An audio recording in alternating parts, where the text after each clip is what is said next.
Majunya sebuah peradaban bangsa tak hanya diukur dari kemajuan sistem ekonomi yang menopang keberlangsungan hidup negara dan pemerintahannya. Namun budaya juga menjadi salah satu tolok ukur maju atau tidaknya peradaban bangsa tersebut. Bangsa yang maju adalah ketika pemerintahannya mampu mempertahankan nilai-nilai dari kandungan budaya yang mereka miliki. Di tengah-tengah perlombaan kecepatan arus bangsa-bangsa di seluruh dunia, negara Eropa, negara Cina, dan negara India misalnya. Ketiga negara ini merupakan negara maju yang sukses melestarikan kebudayaan mereka hingga dikenal seantero dunia. Dan kebudayaan mereka menjadi inspirasi bahkan diimitasi oleh bangsa-bangsa lainnya. Negara maju ini tak menempatkan kebudayaan sebagai pelengkap penderita dalam proses bernegara. Namun budaya diletakkan dalam falsafah pemerintahan untuk mengelola negara itu sendiri. Hingga kebudayaan tak sekedar simbol atau lambang dalam memperkaya hasanah semata.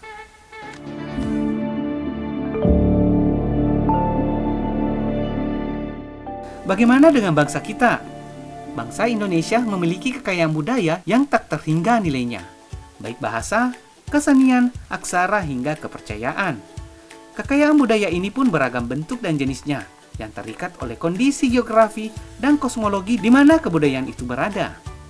Keragaman budaya tersebut sudah sejak lama diapresiasi oleh pemerintah Indonesia dengan membentuk lembaga pemerintahan yang khusus mengurusi soal kebudayaan, yang terstruktur dari pemerintahan tingkat pusat sekelas kementerian hingga pemerintahan daerah tingkat kota maupun daerah-daerah sekelas dinas, termasuk Balai Besar Kebudayaan. Lembaga inilah yang bertugas memelihara dan melestarikan kebudayaan tersebut. Pemerintah tak tanggung-tanggung dengan mengalokasikan anggaran abadi untuk sektor pelestarian kebudayaan itu dengan nilai yang sangat besar. Sayangnya, besaran nilai anggaran ini harus berbagi untuk sektor pendidikan, hingga dana untuk kebutuhan pemeliharaan dan pelestarian budaya jadinya tidak maksimal. Makanya tak heran, tak sedikit fasilitas kebudayaan di banyak daerah cenderung tak terpelihara, bahkan terlantar. Di setiap daerah di Indonesia memiliki rumah-rumah adat yang hampir sama, namun tetap memiliki ciri khas yang berbeda. Rumah-rumah adat ini rata-rata menggunakan bahan dasar kayu, baik sebagai penopang dan penyangga rumah, juga dinding serta atap. Di Sulawesi Selatan sendiri, ada 3 etnik besar yang memiliki rumah adat tradisional dengan ciri yang berbeda. Balak Lompoa, rumah adat milik masyarakat etnik Gua, Tongkonan, rumah adat milik masyarakat suku Toraja, dan Bola Soba, rumah adat milik etnik Bugis. Kesemua rumah adat ini merupakan warisan leluhur mereka yang syarat dengan nilai filosofi tinggi dan dianggap sakral.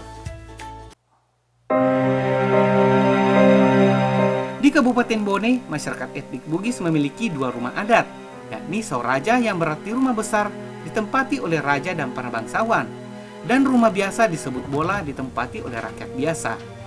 Keduanya unik dan memiliki ciri khas yang sama. Konstruksinya dibangun tanpa menggunakan paku dan struktur bangunannya sama, terbagi dalam 3 bagian rumah. Yang membedakan hanyalah status sosial yang menempati rumah tersebut. Dalam keyakinan etnik Bugis, arsitektur rumahnya tersusun dalam 3 tingkatan yang berbentuk segi 4. Dibentuk dan dibangun mengikuti model kosmos atau alam. Dalam pandangan hidup mereka, filosofi rumah tersebut merupakan cerminan dari makrokosmos, di mana tingkatan pertama disebut benua atas, tempat bersemayamnya Dewa Tasewai di Boting Langit. Sementara tingkat kedua disebut benua tengah, yang diyakini adalah bumi, tempat hunian perwakilan dewa-dewa tertinggi yang mengatur hubungan antara manusia dengan dewa tertinggi, serta mengawasi jalannya kosmos. Dan yang terakhir disebut benua bawah atau Uri Luyu, yang dipercaya adalah dunia bawah air. Baik Soraja yang dihuni oleh raja dan keturunannya serta para bangsawan, maupun Bola Soba yang dihuni oleh rakyat biasa, tidak memiliki perbedaan yang prinsipal, kecuali hanya Soraja yang diberi identitas tertentu dalam mendukung tingkatan sosial dari penghuninya. Tipologi kedua rumah ini merupakan rumah panggung yang memiliki jarak tertentu dengan tanah. Baik Bola maupun Soraja, konstruksinya terbagi dalam 3 bagian. Bagian pertama disebut dengan rakyang atau loteng. Dalam rumah panggung, rakyang itu sebuah ruangan yang berada tepat di bawah atap rumah yang difungsikan sebagai gudang, tempat menyimpan hasil panen seperti beras dan jagung. Dahulu, rakyang juga difungsikan sebagai tempat para gadis berdandan dan berhias jika ada hajatan atau hendak keluar dari rumah. Sedangkan bagian kedua disebut alek sao atau alek bola, yang merupakan perpaduan ruangan antara lantai rumah dan dinding rumah, tempat di mana para penghuninya tinggal dan melakukan kegiatan sehari-hari. Alat bola atau alat saw disekat oleh dinding hingga membentuk sejumlah ruangan penunjang aktivitas penghuni seperti ruang tamu, ruang musyawarah, ruang masak hingga ruang tidur. Yang ketiga adalah awak saw atau disebut bawah rumah yang terletak di kolon rumah antara lantai rumah dan tanah. Sejak dulu hingga saat ini, sebagian besar kolon rumah masyarakat Bugis dimanfaatkan dengan kegiatan beternak unggas, kambing atau sapi. Terkhusus untuk Soraja, raja maupun bangsawan memanfaatkan kolon rumahnya sebagai tempat rehat atau bersantai bersama keluarga dan kerabat. Maka awak saw dibuat dengan areal yang lebih luas dari awak bola.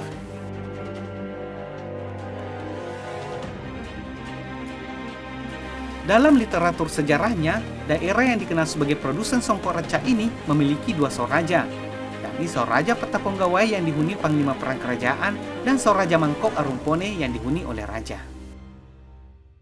Di Bone itu namanya Mangkau, itu raja. Kalau di Luwu itu namanya Pajung. Kalau di Goa namanya Somba. Kalau di Bone Mangkau itu adalah Arumpone, adalah Raja Bone. Yang ciri khas rumahnya itu mempunyai step timpak laja 5 tingkat. Inilah Soraja Mangkau yang ditempati oleh raja. Jadi dari jauh kita lihat, oh ini Soraja Mangkau, Sorajana Puata Raja Bone. Setelah kita melihat lagi ada yang tingkat 4. Nah, ini urutan kedua. Ini Soraja Petaponggawai. Petaponggawai itu urutannya. Oh, ini Soraja Petaponggawai. Inilah bola soba yang letaknya dulu di rumah jabatan.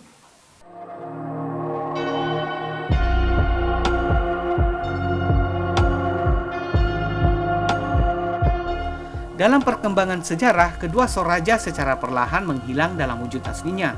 Soraja Arumpone berubah bentuk menjadi museum, sementara Soraja Petaponggawai berubah menjadi bola soba setelah penaklukan Belanda pada kerajaan Bone yang dikenal dengan Rupakna Bone.